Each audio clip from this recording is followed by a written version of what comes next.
Right, so the game has started. They repeat the same line as in the previous one, with bishop b5 check, with d4, queen captures d4, well, exactly as in the game 25 plus 10. Both playing very, very quickly. Rook to c8, castle short. Well, it's getting curious who's going to deviate first. Okay, Knight so to d2. But I think That Jan was played? started with h3 immediately. No, he went knight d2, queen c7, and then he went h3. So it's just the same position, yeah. And again, h3, right? So, well, kind of confirming that it was a part of a preparation, I believe. a4, yeah, everything that happened. a4, bishop to e7 is already played. Rook to d1, same as in the previous game. Castles, knight f1. Strange moment to pause for Nepomnichtchi because there's simply no other move, it seems. Knight f1, d5. Wow. d5. So it's a probably. So Wojtaszek deviates at the very early stage. He takes and knight e8. So simply decided to sack a pawn and to play it well. And he plays it pretty quickly. Both of them play it pretty quickly. d5, so bishop b6. I believe this is the preparation of Jan Nepomnichtchi. So bishop takes, knight to d5. Then the pawn was not taken. That's the sign that both of them know what they're doing, because it's not obvious what happens after queen takes c2, right? At least not to me. Maybe what happens after queen takes c2? Some straight tactics.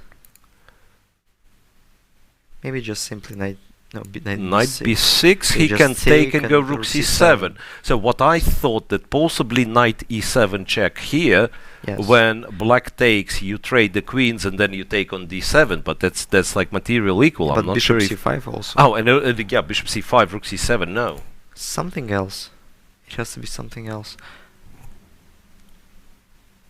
Okay, well, if I play, it's really mysterious. What's that? Well, you take and go knight c3, maybe trying to trap the rook. Queen takes, rook takes, and knight one of c3. the possibilities, I think. Yeah, because it is, the feeling is like it was all prepared. Yeah, knight c3, then next move knight e3, Yeah. and black doesn't have bishop c5 because the bishop other is fella is hanging on d7. Yep. Right, so queen c6 was blitzed out. Jan went with knight f1 to e3. Queen c6 after knight d5. So not queen c2. Yeah. Knight f1 to e3 is played. So black has got pair of bishops, but it looks like it was a work of the seconds during the breaks, because like after the first game, the seconds of, for example, Jan Nepomnichtchi and the second of Radoslaw Wojtaszek just decided to check the line that and somehow informed the players that yeah, all right, but now it seems that Jan still knows what he's doing, while Wojtaszek, what can you explain during the break? You can say, okay, in this position you have d5, it works for you, but you're not in time to tell your player all the lines. Obviously, but maybe. So I can see what White is planning to do. He's planning to, to keep this knight on d5 for as long as possible, of course. Like bishop c5. Bishop c5. Allow some provoking move, because b4 is one move I'm looking at. b4, you will have to go back to d6, then white goes c4, white has won couple of tempi, right? I mean, I don't really see any other move, because knight e7 is a terrible threat. You will have to go, b4 was played. Maybe it was just a blunder. Bishop c5 might have been just not the best move so in this position. I was considering bishop e6 there.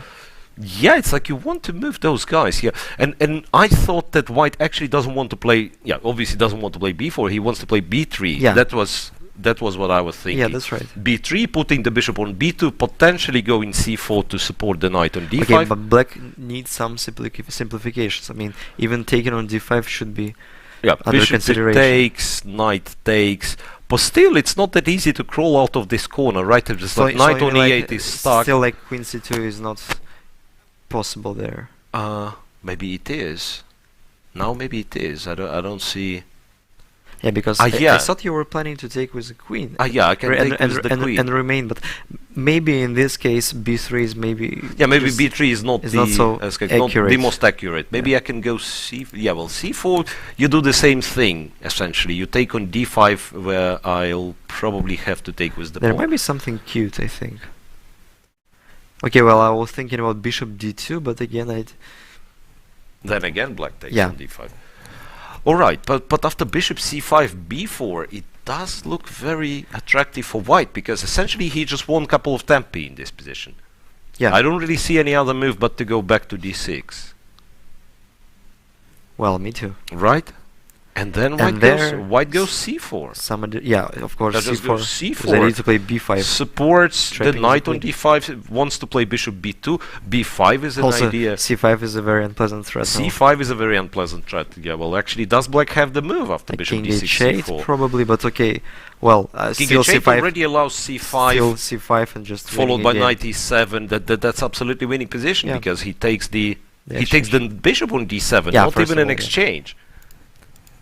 Yeah, well, so bishop c5 was a terrible blunder. Might be very costly. Was a terrible blunder, and now obviously Radoslaw is looking for a way back in this game, but pardon me, I don't see it.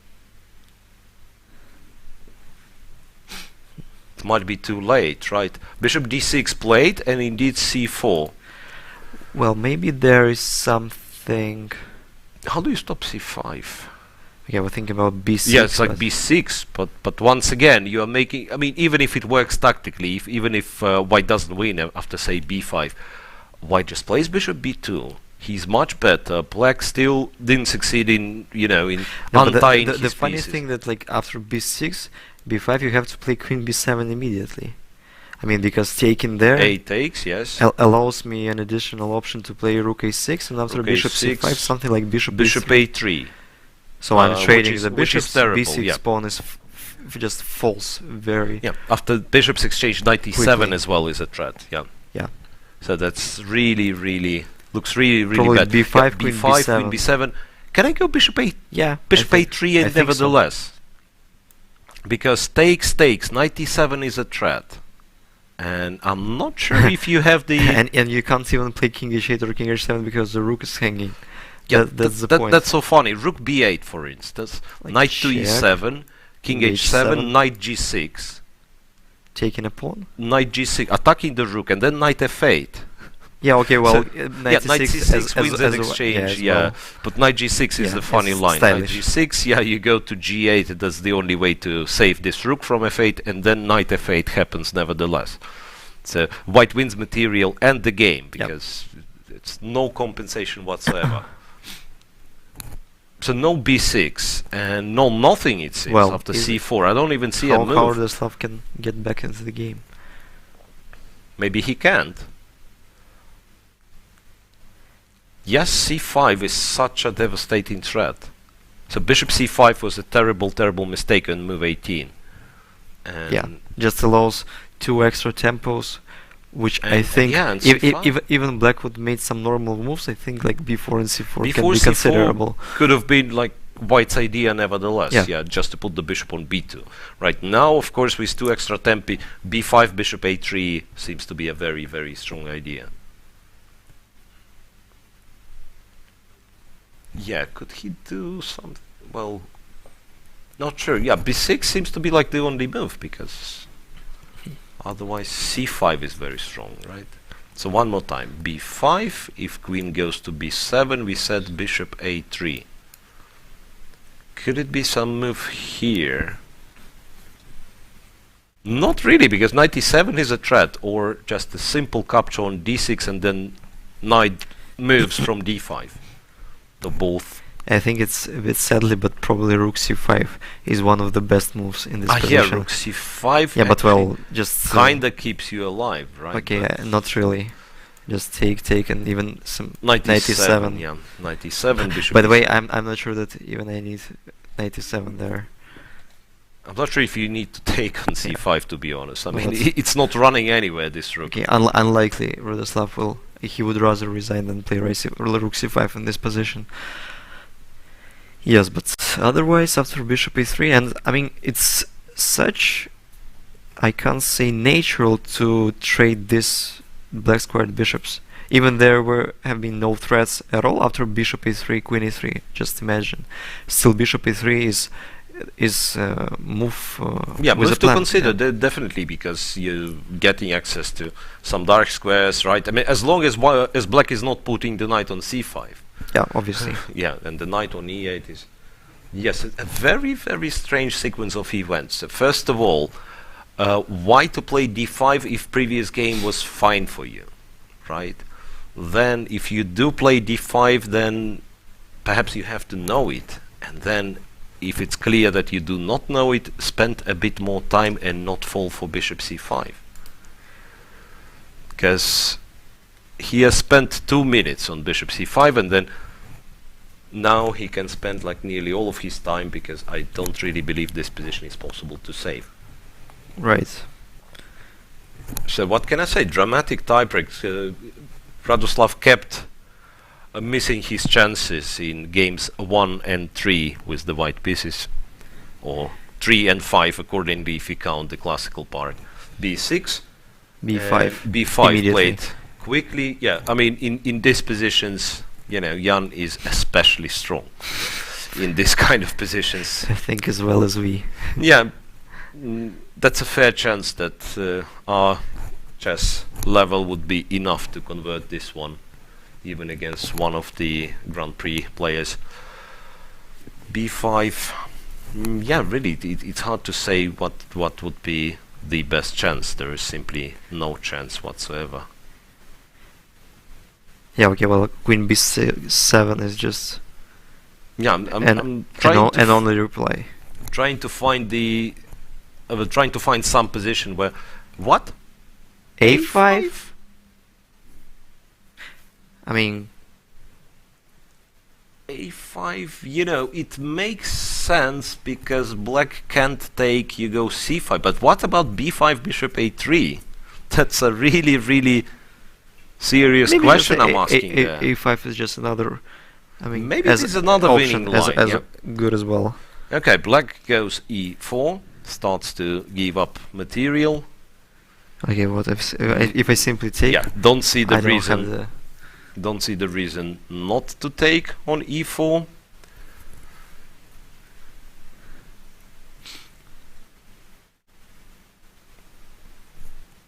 What happens then? Yeah, I mean, yeah, but maybe just a5 is another good move. Maybe a5 is just another way to win this one. So e4, Jan is thinking, what happens if white takes? Could it be like f5, f4? I mean, some desperate try to, you know, to I don't know, to do what? Just to attack the piece, to hope it will all of a sudden work somehow. And we do understand that this position is terrible for black, right? Yeah, obviously. Yeah, but you know, if f5 is... I can't say it's a real chance, but still... It's like black is still fighting, yeah. We can say. I mean, it's still threatening something. So, for instance, knight e7, bishop takes, queen takes, black plays rook f7, says it's only a pawn, right? I'm only a pawn down. And then I play f4 and also c4 is hanging. Maybe something can So happen. I think e4 is just... Yeah, but he has to take, right? No, but maybe there is something like queen d4 instead of queen e4. With some...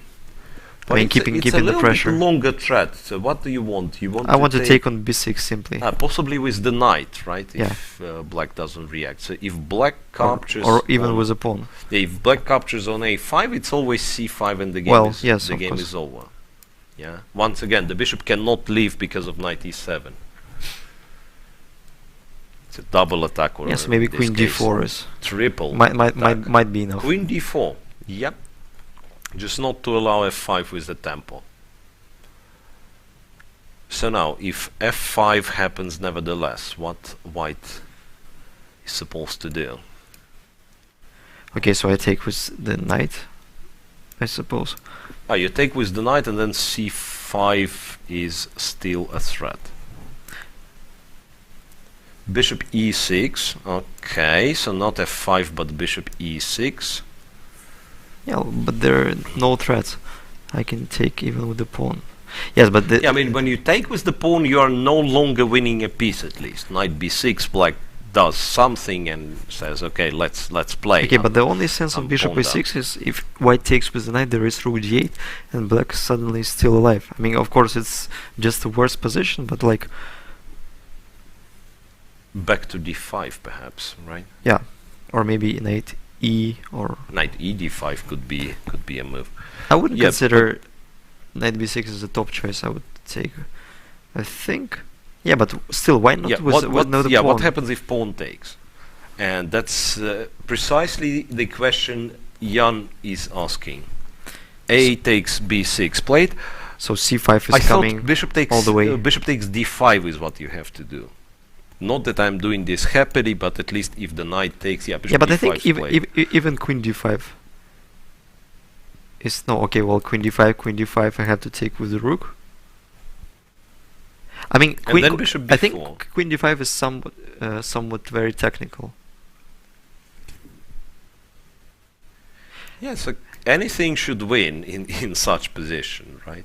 Maybe bishop b4. No, but bishop b4, I think I have b7. You have b7. Yeah, yes, that's another right. queen d5. I just take there. C takes b.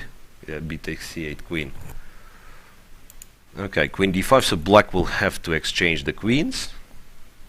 After which, it's once again anything is winning. If you like, you can take with the knight. Yeah. Right. Queen takes, and then take. I think even pawn takes d5 wins the game. It will be like a pawn up at least. Yeah. So then knight f5 is coming just. And those are dangerous positions where everything is winning because or rather dangerous way of thinking when you start to think, well, my position is so good. Is there any way I'm not winning? Because usually you tend to find this way, and for some mysterious reason you choose to play it. Yeah. So the better way of thinking, I would say, is to find the most precise. The most precise is my advantage is biggest queen and takes. perhaps safest. That's the other keyword. That's what the other keyword Jan actually did. Queen d5, the other safest. Keyword, the safest. So queen takes. Queen takes, then and then again. The question: what kind of passed pawns do you want? Do you want two connected passed pawns? Do you want to take with the knight so that rook c4, bishop e3? I believe b pawn simply. I think he'll take with rook, because at least after bishop b4 we have rook a6. Rook a6, and rook comes back controlling. Yeah, rook to b5. b5, b7, everything. Just simply winning position. Yeah, that's absolutely winning. And as well, I just realized that I have bishop a3 later on to exchange the bishop, so that c pawn is. Everything is winning there. Absolutely no chance whatsoever. So it looks like this game will. And this is a remarkable moment. So he paused right there after queen takes d5. Here. So that's an indication of how serious, how determined Jan Nepomnichtchi is in this game. When he feels that this final of Moscow Grand Prix is like, very close. Yeah. So rook takes, bishop takes b4, and then you shouldn't be looking for anything better than rook a6 because it is winning practically on a spot. By the way, can I play knight d6? Knight d6. Okay, I'm trying to. Even if I can, the evaluation of position doesn't change. So you're trying to provoke me into rook takes d6 and b7, yes. And then to try to say that. And black might have chances. Losing, obviously. Black might have chances. Rook b8, rook takes d6. Yeah, so that's a kind of a trap. Rook takes d6, rook takes b7, and yes, white objectively is winning in this position, but still the game continues. Okay, let's find the way cleanest where where there won't be a game. By the way, you can start with b7. b7, knight takes, rook b4 wins a piece. Yeah, rook b6 or rook b5. Rook b5, knight c5. Rook b5, knight c5, rook and b6. if rook b6, it's a piece up. Yeah, but not b7. b7, rook b8, and you can still try to say, no, you're not winning immediately. Okay, well, how to win it immediately? You know, it's sort of tricky. Obviously, rook takes d6 is winning. Once again, if I do go b7, rook b8. Like, right? do we have something additional? So knight b7, we agreed that rook b6 is winning, attacking both the knight and the bishop. Rook b8 might be still rook b6. Yes, I was also thinking about it. Rook b6, and then if the rook takes okay, well, b7, rook dd6 or many things. Yeah, you can take and rook b5, but this one is like even funnier, taking on b6 and then the rook is going. Knight d6 is played, by the way. Anyhow, seems to be like the trickiest move. Knight d6. So it's up to Jan to b7's on the board. Knight takes b7, rook b6. Yeah, but he decided to take with the knight while rook b8 was... Okay, I can't say... That's the same. Yeah. More tense, but... b7, knight takes, rook b6. Okay, well, he can continue with bishop c5 and take in this... Bishop c5 and take on e3. The but this is not the position you save. This is just lost. Not the position you save. It's absolutely winning for white. Well, a dramatic tiebreak, and Radoslaw Wojtaszek resigns immediately. So after he's losing a piece on move 28. So not an easy, but a victory for Jan Nepomniachtchi.